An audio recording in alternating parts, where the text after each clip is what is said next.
the issues of the Kerala state also along with other state. With these words, I conclude. Thank you very much. Very good. माननीय सदस्य श्री के राधाकृष्णन जी।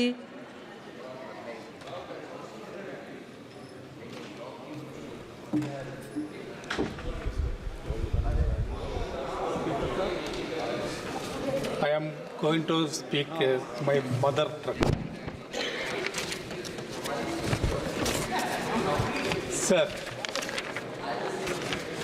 ബഹുമാന്യായ ധനകാര്യമന്ത്രി നമ്മുടെ ഈ സഭയിൽ അവതരിപ്പിച്ച ബഡ്ജറ്റിനെ ഞാൻ എതിർക്കുകയാണ്. ഈ ബഡ്ജറ്റ് നമ്മുടെ രാജ്യത്തിൻ്റെ പൊതുസ്ഥിതിയെ അതുപോലെ തന്നെ ജനങ്ങളുടെ പൊതുസ്ഥിതിയെ മെച്ചപ്പെടുത്താൻ വേണ്ടി ഉള്ളതാണ് എന്ന് പറയാൻ വേണ്ടി കഴിയില്ല. നമുക്കറിയാം, തെരഞ്ഞെടുപ്പ് സമയത്തും അല്ലാത്ത സമയത്തുമെല്ലാം തന്നെ നമ്മുടെ ബഹുമാനായ പ്രധാനമന്ത്രിയും അതുപോലെ തന്നെ BJP ലീഡേഴ്സുമെല്ലാം പറഞ്ഞിരുന്നത് നമ്മുടെ രാജ്യം അതിവേഗത്തിൽ വികസിച്ചുകൊണ്ടിരിക്കുന്നു എന്നാണ്. എന്നാൽ യാഥാർത്ഥ്യം എന്താണ് എന്ന് ഇവിടെ അവതരിപ്പിച്ച എക്കണോമിക് സർവേ റിപ്പോർട്ടിലും ബഡ്ജറ്റിലും നമുക്ക് മനസ്സിലാക്കാൻ വേണ്ടി കഴിയുന്നു. രാജ്യം വികസിക്കുകയല്ല, ജനങ്ങളുടെ ജീവിതം മെച്ചപ്പെടുകയല്ല, അത് പുറകോട്ട് പോകുന്നു എന്നാണ് നാം തിരിച്ചറിയുന്നത്.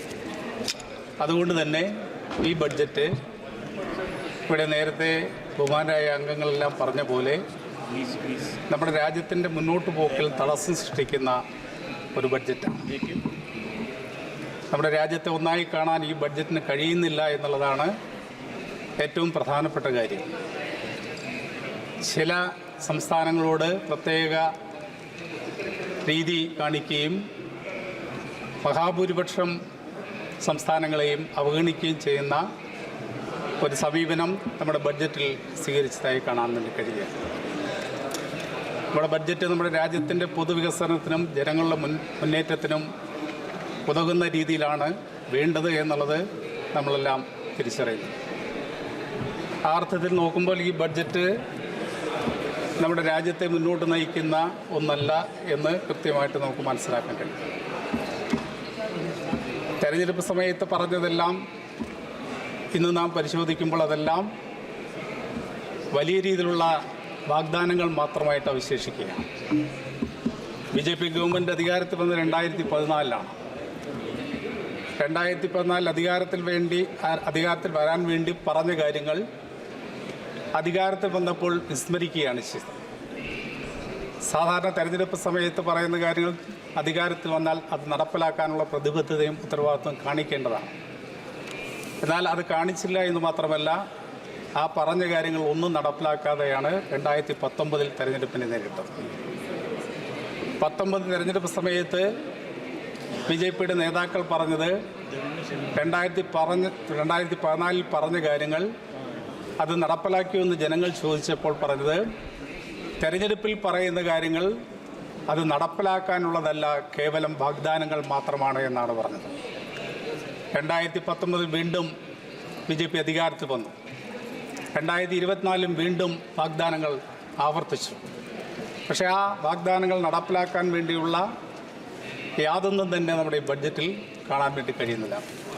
മഹാഭൂരിപക്ഷം വരുന്ന ജനങ്ങൾക്കും ദുരിതം സമ്മാനിക്കുന്ന സമീപനമാണ് ഈ ബഡ്ജറ്റിൽ സ്വീകരിച്ചിരിക്കുന്നത്. ഇവിടെ നേരത്തെ ബഹുമാനായ പ്രേമേന്ദ്രൻ MP സൂചിപ്പിക്കുകയുണ്ടായി.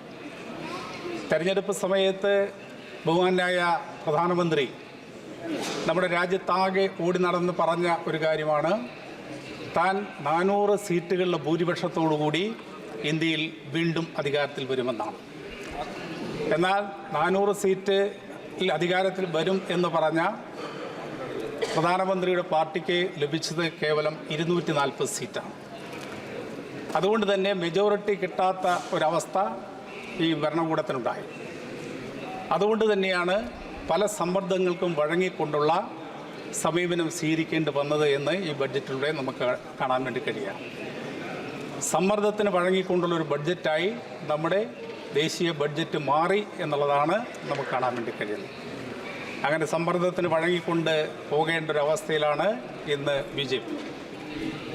വലിയ അഹങ്കാരത്തോടുകൂടി പറഞ്ഞാണ് 400 സീറ്റിൻ്റെ ഭൂരിപക്ഷത്തോടുകൂടി അധികാരത്തിൽ വരുന്നത്. എന്നാൽ ഇന്ത്യൻ ജനത നല്ലപോലെ തിരിച്ചറിയാൻ തുടങ്ങി എന്നതിൻ്റെ തെളിവാണ് ഭൂരിപക്ഷമില്ലാതെ ഭരിക്കേണ്ടി വന്ന ഒരു BJP ഗവൺമെൻറ് നമുക്ക് കാണാൻ വേണ്ടി കഴിയുന്നത്. അപ്പോൾ തീർച്ചയായിട്ടും BJP ഗവൺമെൻറ് ജനങ്ങൾക്ക് നൽകിയ വാഗ്ദാനങ്ങൾ നടപ്പിലാക്കുന്നതിൽ ഉത്തരവാദിത്വവും പ്രതിബദ്ധതയും കാണിക്കാത്തതിൻ്റെ കൂടി ഫലമായിക്കൊണ്ടാണ് 400 സീറ്റ് കിട്ടുമെന്ന് പറഞ്ഞ് 240ലേക്ക് ചുരുങ്ങേണ്ടി വന്നത്. സർ, നമ്മുടെ രാജ്യത്തിൻ്റെ പൊതുസ്ഥിതി എടുത്ത് പരിശോധിക്കുമ്പോൾ നമ്മളെല്ലാ മേഖലയിലും മുന്നേറിയെന്ന് അവകാശപ്പെടുമ്പോഴും കാണേണ്ട ഒരു പ്രത്യേകതയുണ്ട്. നമ്മുടെ രാജ്യത്ത് പാവപ്പെട്ടവൻ്റെ ജീവിതം കൂടുതൽ ദുരിതപൂർണമായി മാറുന്നു എന്നുള്ളതാണ് കാണാൻ വേണ്ടി കഴിയുന്നത്. സർ, നമ്മുടെ രാജ്യത്ത് 4/1 വരുന്ന ജനത ഷെഡ്യൂൾ കാസ്റ്റ് ആൻഡ് ഷെഡ്യൂൾ ട്രൈബാണ്. അങ്ങനെ നമ്മുടെ പോപ്പുലേഷൻ്റെ 4/1 വരുന്ന SC/ST ജനവിഭാഗത്തിൻ്റെ അവരുടെ അവസ്ഥ എന്താണ് എന്ന് നാം പരിശോധിക്കേണ്ടത്. 77 വർഷം തികയാൻ വേണ്ടി പോവുകയാണ് നമ്മൾക്ക് സ്വാതന്ത്ര്യം ലഭിച്ചിട്ട്.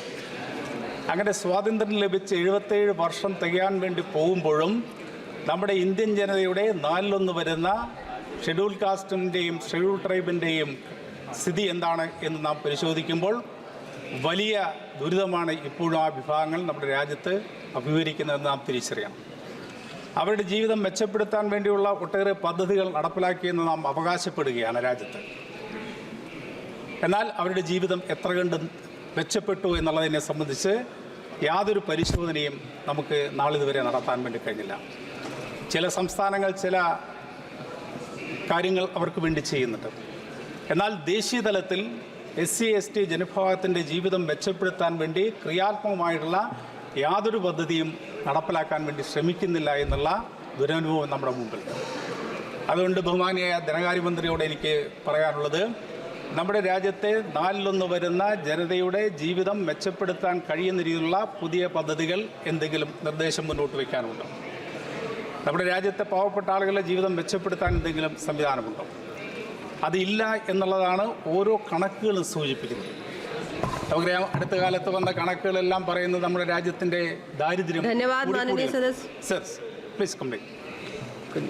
നമ്മുടെ രാജ്യത്തെ പാവപ്പെട്ടവൻ്റെ ജീവിതം കൂടുതൽ ദുരിതപൂർണ്ണമാകുന്നു എന്നുള്ള സർവേ റിപ്പോർട്ടുകളാണ് എല്ലാ ഭാഗത്തും വന്നുകൊണ്ടിരിക്കുന്നത്. ദാരിദ്ര്യത്തിൻ്റെ ഇൻഡെക്സിൽ നമ്മൾ എവിടെയാണ് നിൽക്കുന്നത്?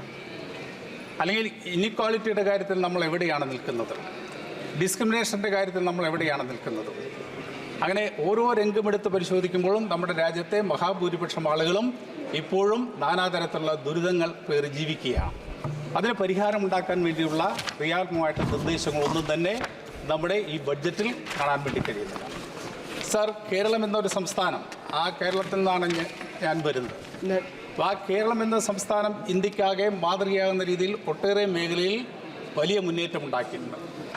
ആ മുന്നേറ്റം ഉണ്ടാക്കിയത് കേരളത്തിന് ശാപമായി മാറുന്ന ഒരു സ്ഥിതിയിലേക്ക് കാര്യങ്ങൾ പോവുകയാണ്. സർ, ഈ ബഡ്ജറ്റിൽ കേരളം എന്നൊരു സംസ്ഥാനം നമ്മുടെ രാജ്യത്തുണ്ടോ എന്ന് പോലും സംശയിക്കുന്ന രീതിയിലുള്ള കാര്യങ്ങളാണ് കാണാൻ കഴിയുന്നത്. കേരളം നിരവധി ഘട്ടങ്ങളിലായി കേന്ദ്ര ഗവൺമെൻറ് ആവശ്യപ്പെട്ടുകൊണ്ടിരിക്കുകയാണ്. കേരളത്തിന് ആവശ്യമായിട്ടുള്ള സാമ്പത്തിക സഹായങ്ങൾ വ്യത്യസ്ത മേഖലയിൽ ചെയ്യണം. അതുകൊണ്ടാണ് കേരള ഗവൺമെൻറ് തന്നെ നേരിട്ട് നമ്മുടെ ബഹുമാന്യായ ധനകാര്യമന്ത്രിയെ കണ്ട് നിവേദനം സമർപ്പിച്ചു. ഏകദേശം 24 കോടി രൂപയുടെ ഒരു സ്പെഷ്യൽ പാക്കേജ് കേരളത്തിന് വേണ്ടി നൽകണമെന്ന് ആവശ്യപ്പെട്ടിരുന്നു. Sir, please complete. 24 കോടി രൂപയുടെ സ്പെഷ്യൽ പാക്കേജ് വേണമെന്ന് ആവശ്യപ്പെട്ടിരുന്നു. ഒരു നയാ പൈസ പോലും ബഡ്ജറ്റിൽ മാറ്റിവെക്കാൻ വേണ്ടി തയ്യാറായില്ല. സർ, ഞങ്ങൾ വീണ്ടും ആവശ്യപ്പെടുകയാണ്. കേരളത്തിൽ നിന്നുള്ള 20 MP-മാർ, ലോക്സഭയിലുള്ള MP-മാർ കേന്ദ്ര ഗവൺമെൻറ്റിനോട്, ബഹുമാനിയായ ധനകാര്യമന്ത്രിയോട് ആവശ്യപ്പെടുകയാണ്, കേരളം റിക്വസ്റ്റ് ചെയ്തിട്ടുള്ള സാമ്പത്തിക ആവശ്യങ്ങൾ നിറവേറ്റാൻ വേണ്ടിയുള്ള നടപടികൾ സ്വീകരിക്കണമെന്ന്.